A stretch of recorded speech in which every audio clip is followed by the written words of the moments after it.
An 8-year-old elementary school student with the initials KB in Riau Province is suspected of being a victim of bullying by his seniors just because he has a different religion and ethnicity.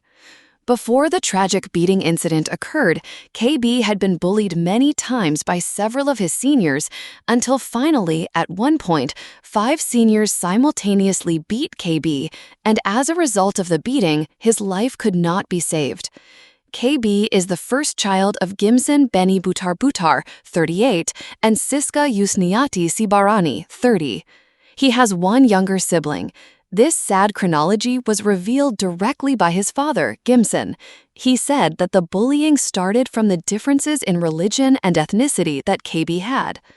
A week ago, he had been bullied a lot, Gimson said. They said it was because of this tribe, that religion. He wasn't sick yet, but it happened, and it was considered normal as schoolchildren are. Then, on Monday, May 19, 2025, KB suddenly came home early from school. He went home using his bicycle. Unfortunately, KB's bicycle tire had been deflated by his senior, and the next day he came home early again. The father began to suspect. The 8-year-old was lying. He claimed to have come home early because there was an event at school. But when Gimson asked his wife, it was only then that he learned that KB had gone home sick and had asked permission from the school. That night, KB's condition worsened, Gimson recalled. He began to complain of back pain, frequent trips to the bathroom, and a high fever. When Gimson checked his son's condition, he saw KB's lower abdomen was swollen. Then, on Wednesday night, May 21, Gimson went to KB's friend Rio's house. From there, the truth began to be revealed. "Rio told me, Uncle, yesterday KB was beaten by 5 of his seniors," said Gimson. Gimson immediately contacted KB's homeroom teacher. The homeroom teacher promised to gather the parents of the students who beat KB the next day, Thursday. But the promise was not kept. Finally, Gimson came to school on Friday, May 23rd. He asked to be found with DR, one of the perpetrators. But DR did not admit that he hit KB's stomach. He only admitted to hitting him from behind. According to KB, the perpetrator kicked him with his knee in the stomach. But DR mentioned another perpetrator, HM, who hit KB's stomach. When Gimson came to HM's house, HM's parents did not accept it. They even mentioned that there were several other perpetrators. Meanwhile, KB's condition continued to worsen. On Sunday, May 25, KB had a high fever and abdominal pain. He was taken to the hospital. But at that time, there were no specialist doctors. Only general practitioners were on duty. KB vomited, spitting out mucus mixed with blood. He was then referred to Pematang Reba Regional Hospital and received medical treatment. However, his condition did not improve. KB's liver was swollen, he experienced shortness of breath, and eventually had convulsions. "My son was injected and given oxygen," Gimson said in a trembling voice. But on the way to the hospital, he was already having a seizure. It was scary to see his condition. Early Monday morning, May 26, at 2:10, KB was pronounced dead. Tears broke out in the family. Gimson reported to the Sebarita police. The police conducted an investigation and an autopsy of the victim's body. Beside the coffin, Gimson cried hysterically. He banged on his son's coffin and shouted, "It's not fair! It's not fair!" The mourners who were present also cried. Some couldn't even hold back their tears. After the funeral, Gimson still didn't want to move from his child's grave. He kept holding the mound of earth as if he didn't want to leave it alone. Inhu Police Chief AKB Fahrian Saleh Siregar stated that the investigation is still ongoing. The police are waiting for the autopsy results to determine the exact cause of KB's death. From the initial results, signs of violence were found on the victim's body in the form of bruises. 5 perpetrators have been identified, namely HM, age 12, RK, age 13, MJ, age 11, DR, age 11, and NN, age 13. Now, the victim's family only hopes that justice will be truly upheld. The school's reaction when it found out that one of its students had become a victim of bullying seemed slow. This was revealed by Gimson, the father of KB, an elementary school student who died, allegedly because he was beaten by his seniors. Gimson's wife had actually contacted KB's homeroom teacher first. The homeroom teacher at the time promised to gather the parents to resolve the issue. However, according to Gimson, the school never really gathered the parents of the students who were suspected of being the perpetrators of violence. KB, an 8-year-old boy, a second-grade student at State Elementary School 12, Sabrita District, Indragiri Hulu Regency, Riau, breathed his last after allegedly being beaten by 5 of his seniors. KB is the eldest child of Gimson Beni Butar, 38, and Siska Yusniati Sibarani, 30. He has one younger sibling. According to Gimson's testimony, his son has often been a victim of bullying by his seniors. The root of the problem is suspected to be due to religious differences. "A week ago, he was often bullied," said Gimson. "It says it's about this tribe, that religion. That was before he got sick." It was normal because they were schoolchildren. On Monday, May 19, 2025, KB came home early from school by pedaling his bicycle about 800 meters home. When asked, KB admitted that his bicycle tire was deflated by a senior. The next day, he came home early again, but this time he lied to his father and said there was an event at school. "He lied to me," Gimson said. "I asked the family why he was there. The family said he was not feeling well and had been excused by the school," my wife said. That night, KB's condition worsened. He had a high fever, complained of back pain, and went to the bathroom frequently. When examined, his lower abdomen looked swollen. Curious, Gimson tried to find out the truth. On Wednesday night, May 21, he came to the house of KB's friend named Rio. "Rio talked to me, Uncle. Yesterday, KB was beaten by 5 of his seniors," Gimson said. After that, Gimson's wife contacted the homeroom teacher again. The homeroom teacher again promised to gather the parents on Thursday, May 22. However, once again, there was no real follow-up from the school. Gimson finally came to the school directly on Friday, May 23rd. He met with the principal named Sutarmo and asked to meet one of the perpetrators, with the initials DR. I asked to meet DR. Apparently, this child was the one who hit my child the most fatally. He kicked my child in the stomach with his knee. But in front of me, DR only admitted to hitting from behind. He said the other perpetrator who hit KB's stomach was HM, Gimson said. Gimson then met HM's parents and told the story. However, HM's parents did not accept it and said that there were other perpetrators involved. Meanwhile, KB's condition continued to worsen. On Sunday, May 25, KB experienced a higher fever and unbearable stomach pain. I was restless. I took him to the hospital, but the specialist doctor was on holiday. Only the general practitioner was available. Then, my child vomited mucus mixed with blood. KB was then referred to the Pematang Reba Regional General Hospital. There, he received medical treatment. My child was given an injection and given oxygen. The solar plexus is already swollen. He was short of breath. On the way to the hospital, he had a seizure. His condition was terrible, Gimson continued. At 2:10 a.m. on Monday, May 26, KB was declared dead. Gimson and his family could not accept it. They immediately reported the case to the Sabrita police. Investigation was conducted. The police also conducted an autopsy to determine the exact cause of KB's death. Indragiri Hulu Police Chief, Assistant Grand Commissioner of Police, Farian Salah Siregar, stated that his party was still waiting for the autopsy results to determine the exact cause of the victim's death. "We are still waiting for the autopsy results to know for sure what caused the victim to die," said Farian. Several signs of violence were found on the victim's body, including bruises. 5 seniors suspected of being the perpetrators have now been identified. They are HM, aged 12, RK, aged 13, MJ, aged 11, DR, aged 11, and NN, aged 13. But is this really surprising? Or are we just pretending not to know the root of the problem? Because if we want to be honest, in the teachings of Islam itself, there are holy texts that justify violence, even against small children. Let's look at one example, the story of Khidr in Surah Al-Kahf, verse 74. So the 2 of them walked until, when they met a child, Khidr killed him. And when Prophet Moses asked, Khidr only answered, As for that child, both of his parents are believers, and we are afraid that he will make them disobedient and disbelievers.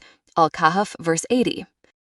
A child was killed for fear of becoming an infidel, and the prophet Moses was forbidden to ask questions.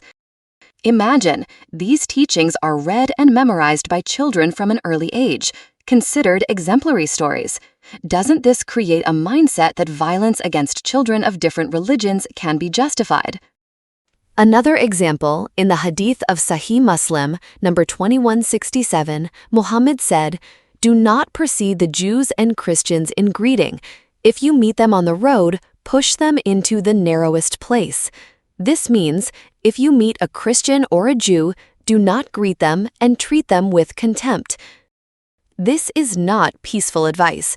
This is systematic insults towards those of different religions. Not only that, in Surah At-Tawbah, verse 29, Allah commands, "Fight those who do not believe in Allah and the Last Day until they pay the jizya with submission and obedience in a state of humiliation." This teaching is applied by naughty children in schools to extort other children, especially those of different religions. Are we still surprised that children can grow up with hatred when the book they memorize teaches them to behead people of different faiths? Will we continue to defend this doctrine while our children begin to imitate its violence? If we do not dare to be honest, we will continue to harvest violence. Too much blood has been shed. Too many children's lives have been lost in order to defend a holy text they never chose. It is time for us to ask ourselves honestly, is this really the Word of God? Or is this just a violent legacy from the 7th century that is not worth continuing? If religious teachings make children hate, then they must be abandoned. If holy books make children kill their own classmates, then we must have the courage to say, "Enough, this is wrong and it must stop." A true God would never teach murder. What KB experienced was not only heartbreaking, but also shook the conscience. An 8-year-old child was treated cruelly by his own friends just because he had a different religion? Is this what is called education? Is this what is called school? A place where children learn to live side by side? KB is a victim of bullying that was allowed to continue for too long. He was bullied, insulted because of his beliefs, kicked, punched, left sick, until he finally died. And when his family asked for responsibility, the school was slow to react. He even promised to gather the perpetrator's parents, but never did. Where is the conscience of educators? Where is their responsibility when a child dies after experiencing violence in a school environment? I ask as a mother, as a fellow woman, as a Christian. How long will minorities continue to be the target of hatred even at such a young age? This is about how this nation treats children who are different. This is about our courage to say enough is enough. Enough of hiding violence. Enough of covering up intolerance. We must stand up for justice. Not just for KB, but for all the children who are silenced because they are different. I pray that KB's family will be strengthened. I also pray that this case will not be buried with KB's body. Justice must be served, and this nation must learn that one's faith is never an excuse to be beaten. Don't let KB die in vain. Let's open our eyes and hearts. What is really happening in this country? A small child, 8 years old, was beaten to death. Who did it? Children too? His seniors? Schoolmates? And what is the reason? Because he has a different religion. Can you imagine that? Children killing other children because of the teachings they have absorbed since childhood? This is not just a case of ordinary bullying. This is the result of a poison that has been planted slowly for years in the heads and hearts of our children. A teaching that teaches that those who are different are enemies. Those who are not part of our group must be isolated and can even be harmed. If there is a religion that teaches that, then that religion has failed to be the path of truth. A religion that makes children cruel is not a holy religion, it's a barbaric religion. A barbaric religion that produces savage people. Don't defend barbaric religions. That's not the way to heaven, that's the way to hell. If religious teachings make children willing to kill their own schoolmates just because of different beliefs, then that religion must be abandoned. Yes, I repeat, religions that instill hatred must be abandoned. Otherwise, our children who are still innocent today could become murderers tomorrow. Not because they are evil, but because we let them be led astray by hateful teachings. Enough is enough. For too long, we have tolerated violence in the name of religion. It is time for us to dare to say, a religion that allows blood to be shed because of differences in beliefs is not worth being defended and protected, but must be fought.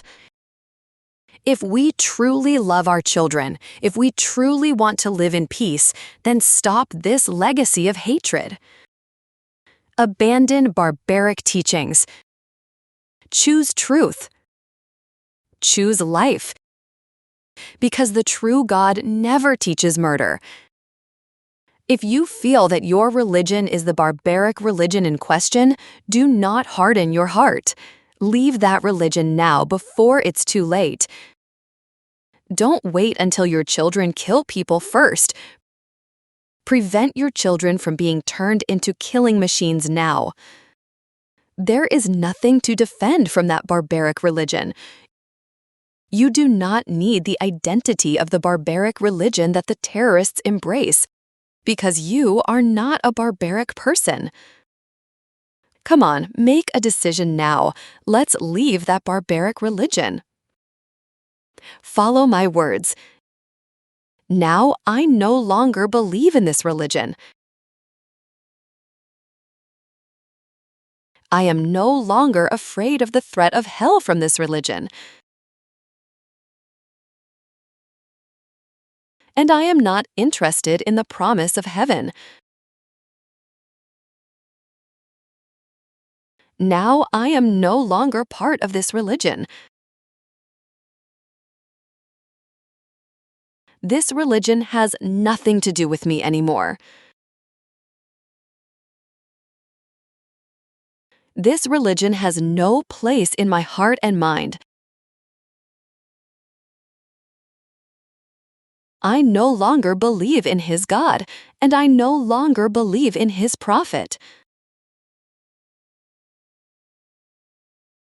I am an apostate leaving this religion.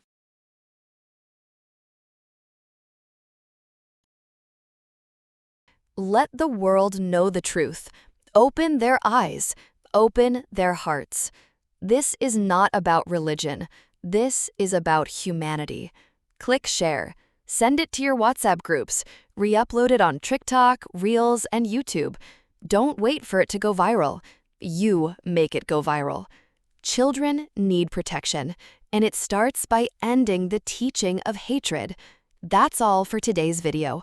May the Lord Jesus bless you.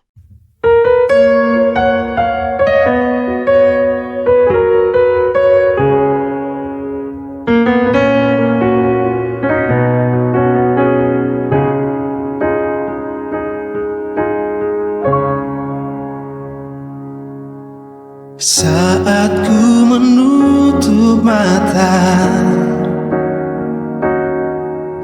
dan usai lembaran hidupku, saat ku terlelap dan takkan lagi terjaga, kasihmu selalu milikku. Saat nafasku terhenti di akhir perjalananku, hanya dirimu yang selalu memegang tanganku dan membangkitkan aku. Dan ku kan hidup bersamamu, takkan pernah ada air mata, karena dirimu selalu di sisiku. Maka jiwaku pun tenang.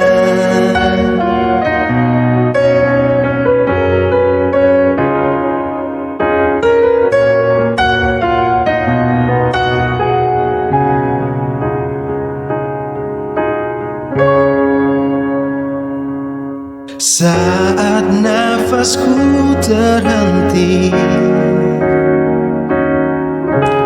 di akhir perjalananku, hanya dirimu yang selalu memegang tanganku dan membangkitkan aku. Dan ku kan hidup bersamamu, takkan pernah ada air mata, karena dirimu selalu di sisiku. Maka jiwaku pun tenang.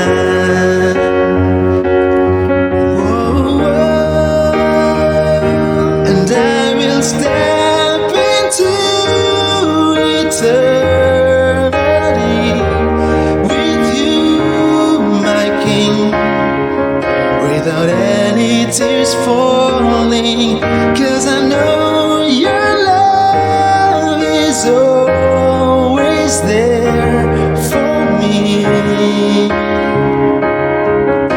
My soul rests in you, and I will step into eternity with you, my King, without any tears falling, 'cause I know your love is always there for me. My soul rests in you, my God. My soul rests in you, my God. My soul rests in you, my God.